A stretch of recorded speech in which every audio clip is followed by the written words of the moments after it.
आज शाम के समाचार ये हैं कि आदरणीय प्रधानमंत्री श्री नरेंद्र मोदी जी फिर से तीसरी बार प्रधानमंत्री बनने जा रहे हैं।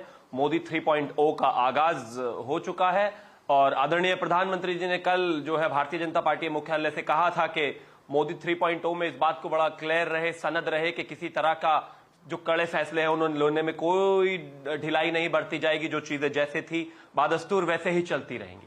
जनता के जो मैसेज की बात की कांग्रेस के प्रवक्ता ने, मैं कहना चाहता हूं जनता का मैसेज साफ है। देश की 37 बड़ी पार्टियां जो इकट्ठी होकर घूमकर झुंड बनाकर इकट्ठी होकर आई थी, उन 37 की 37 को देश की जनता ने यह कहा कि तुम्हारे बस की अभी नहीं है, तुमसे ना हो पाएगा। अभी सारों को मिलाकर भी जो है उतनी सीटें नहीं दी जितनी अकेली भारतीय जनता पार्टी को दी है। हां, भारतीय जनता पार्टी को सीटें कम मिली हैं, लेकिन कहा कि इस देश को अगर कोई चला सकता है तो वो आदरणीय प्रधानमंत्री श्री नरेंद्र मोदी चला सकते हैं और किसी के बस का बात है नहीं। 10 साल विपक्ष में बैठने के बाद कुल जमा यह है कि कोई सी भी पार्टी 3 डिजिट में भी नहीं आ पाई। सबसे बड़ी पार्टी 99 पे है।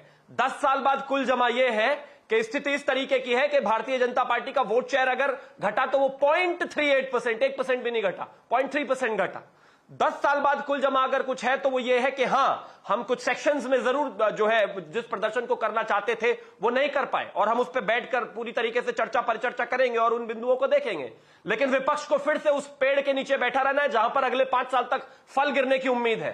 कुल जमा यह है, उनके नेता, उनकी नीयत, उनकी नीति, इस देश के हथियार जो है खत्म कर देने की नीति और तमाम नीतियों को इस जनता ने सिरे से खारिज करके कहा सारे मिलकर इकट्ठे होकर चुपचाप बैठ जाइए विपक्ष में। यह तो है कुल जमा। जहां तक बात हमारी सरकार की है, मोदी 3.0 आने जा रहा है। आदरणीय प्रधानमंत्री जल्दी ही शपथ लेंगे। जिस तरह का चुनाव घटा, हमने बहुत मेहनत की, हमने पूरे तरीके से जनता के हम बीच में गए। हां, हमसे जरूर कुछ ना कुछ कमियां रही होंगी, जरूर कुछ ना कुछ दिक्कतें रही होंगी। उस बात को बैठकर इवैल्यूएट करेंगे और बेहतर तैयारी करके उस गैप को जहां से शुरू किया था अगले चुनाव तक वहीं ले जाएंगे। टिल देन ये अपना विपक्ष की भूमिका इसी तरीके से निभाते रहे। मेरी उनको शुभकामनाएं।